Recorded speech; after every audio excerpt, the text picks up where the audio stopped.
और खबर शेखपुरा से, जहां आज सुबह तापमान 38 डिग्री सेल्सियस दर्ज किया गया।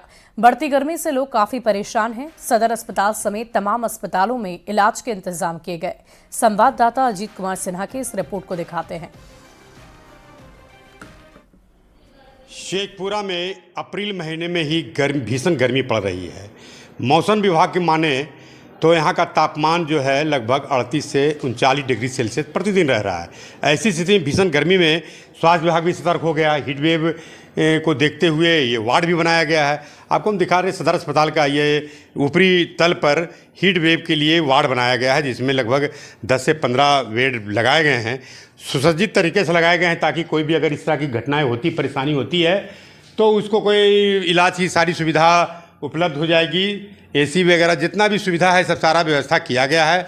मरीजों के लिए बेड भी बढ़िया महीना पहले ही तैयारी कर लिए है, क्योंकि इस बार हीट वेव का आगमन 1 माह पूर्व में ही हो चुका है। उसके लिए सदर अस्पताल में 10 बेड, बरबीघा में 20 बेड और सभी पीएचसी में 5-5 हीट वेव वार्ड बना दिया गया है। सभी जगह दवा उपलब्ध करा दिया गया है और हमारे ग्रामीण क्षेत्र तक सभी जगह सभी दवा उपलब्ध करवा दिया गया है और हम लोग पूर्ण रूपेण तैयार हैं।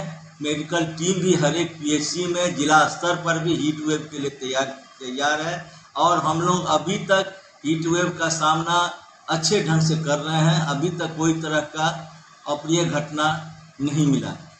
करना है कि धूप में नहीं निकलें, रात में भरपेट खाना, भरपेट पानी पिएं, कुछ पी के सोएं, सवेरे उठे तो पानी पिएं और कहीं जाने से पहले भरपेट पानी पी के निकलें। फुल शर्ट जो है तो कोई इसके लिए सारी व्यवस्था कर दी गई है। ये सकारात्मक पहल जिला प्रशासन और स्वास्थ्य विभाग का है। अजीत कुमार सिन्हा, न्यूज़ 18 शेखपुरा। और इधर गर्मी बढ़ने के साथ ही जल संकट की समस्या काफी गहरा गई है। नदी तालाब सूखने लगे हैं। कई इलाकों में जलस्तर काफी नीचे चला गया है। भागलपुर में चंपा नदी पूरी तरह से सूख चुकी है। मान्यता है कि महाभारत काल में दानवीर कर्ण इसी नदी में स्नान किया करते थे। अब इस नदी में नाले का पानी बहता है। यही कारण है अब लोग चंपा नदी को चंपा नाला कहते हैं। न्यूज़ 18 संवाददाता विकास कुमार सिंह की इस रिपोर्ट को देखिए। गर्मी के शुरुआती दौर में ही जिले के तकरीबन नदी और नहरों का पानी सूखने लगा है।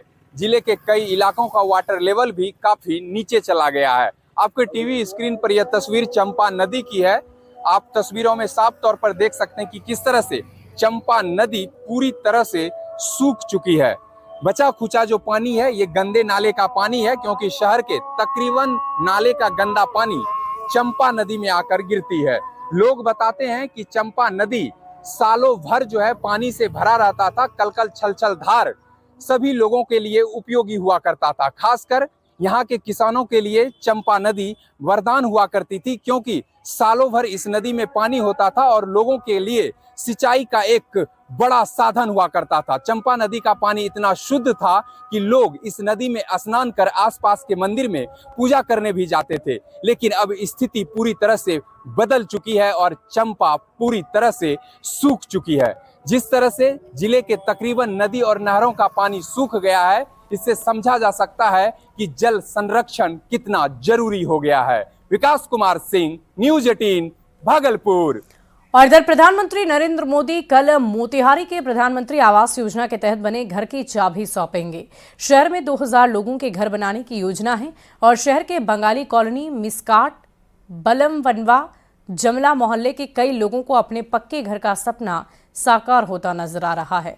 न्यूज़ 18 संवाददाता वनीश कुमार की इस रिपोर्ट को देखिए। प्रधानमंत्री नरेंद्र मोदी 24 अप्रैल को मधुबनी में पंचायती विभाग के कार्यक्रम में शामिल होंगे और बिहार वासियों को बड़ी सौगात भी देंगे। इसी को लेकर देखिए खासतौर पर कोशिश है कि जिनका अपना आवास नहीं है उनको प्रधानमंत्री आवास योजना के तहत लाभ दिलाया जाए और मोतिहारी नगर निगम में लगभग 2000 लोगों को आवास देने की व्यवस्था जो है वो की गई है। उनका चयन हुआ है और भी लोगों का चयन किया जाए। तो वैसी स्थिति में जिनको लाभ मिला है उनका आवास बन के तैयार है। तमाम लोग पक्के के मकान में रह रहे हैं। वैसे लोग जो झोपड़ी में रहते थे, जिनका अपना आशियाना नहीं था, लेकिन अब प्रधानमंत्री नरेंद्र मोदी ने उनके सपने को पूरा किया है। संध्या जी, कैसा लग रहा है अब घर मिल गया? बहुत अच्छा। पहले कितना दिक्कत होता था आपको? बहुत दिक्कत होता था। अभी ठीक है। क्या दिक्कत होता था पहले? बरसात पहले बरसात का बहुत तूफान सबका दिक्कत होता था। अब अच्छा लग रहा है पक्का का मकान में? अच्छा लगा, 2 लाख रुपए मिला और अपने लगाकर अच्छा बना। आपने लगा के 81 में सब मिला के 81 मिला है, और आप लोगों ने अपना लगाया। आपने मिला। अब पक्का के मकान में खुश हैं आप? बहुत खुश है। बिल्कुल, देखिए घर में बुजुर्ग हैं, महिलाएं हैं, तमाम लोग जो हैं अब इनके चेहरे पर खुशी है। खुशी इसलिए है कि प्रधानमंत्री नरेंद्र मोदी ने उनके सपने को पूरा किया है और मोतिहारी नगर निगम क्षेत्र में भी जो तमाम जो वैसे लोग जिनको अपना आशियाना नहीं है वैसे लोगों को नगर निगम जो है प्रधानमंत्री आवास योजना के तहत लाभ भी दिलाएगी और सभी से आवेदन लेने की प्रक्रिया भी उन्होंने शुरू कर दी है। तो वैसी स्थिति में प्रधानमंत्री की कोशिश है कि जिन लोगों का अपना आवास नहीं है, जो आवास विहीन है, उनको प्रधानमंत्री योजना के तहत उनको लाभ दिलाया जाए और इसी को लेकर मोतिहारी में भी काफी लाभुकों को इसका लाभ भी मिला है और आने वाले समय में भी नगर निगम और केंद्र सरकार की कोशिश है कि सभी लोगों को अपना आशियाना हो, इसीलिए सभी लोगों का चयन भी किया जा रहा है। उन्नीस कुमार, न्यूज 18 मोतिहारी। और अगली खबर आपको देवघर से बताएं, जहां द होम मेकर शो में शामिल महिलाओं ने एक से बढ़कर एक लजीज व्यंजन परोसे। झारखंड और भारत सरकार के पर्यटन मंत्रालय के सहयोग से स्थापित फूड क्राफ्ट इंस्टीट्यूट में इसका आयोजन हुआ। देवघर फूड क्राफ्ट इंस्टीट्यूट और महिलाओं की संस्था जीवा का ये प्रयास रहा। भारतीय परिधान में महिलाओं ने देश के अलग अलग राज्यों के व्यंजन बनाए।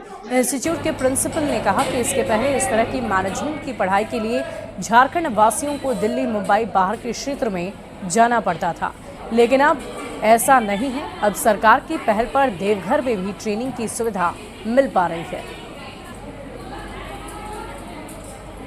हम लोग शेफ़ कंपटीशन अलग अलग इंस्टीट्यूशन के लेवल पे हम लोग कराते रहते हैं, लेकिन कुछ ऐसा समझ में आया है कि भाई जो घर की गृहिणी हैं वो लोग भी मतलब अपने आप में मास्टर शेफ़ से कम नहीं होती हैं, तो उनका भी एक्सपीरियंस और उनका विजडम को कोलैबोरेट करके हमारे बच्चों का जो इनोवेशन है या जो नए स्किल्स हैं उसको कोलैबोरेट करके शायद कुछ अच्छा नया निकल के आएगा, ऐसी उम्मीद करते हैं इस कार्यक्रम से। और जो कि अभी आपने भी देखा होगा, हम लोग भी इसको विटनेस कर रहे हैं कि मतलब बहुत अच्छे तरीके से कार्यक्रम जा रहा है।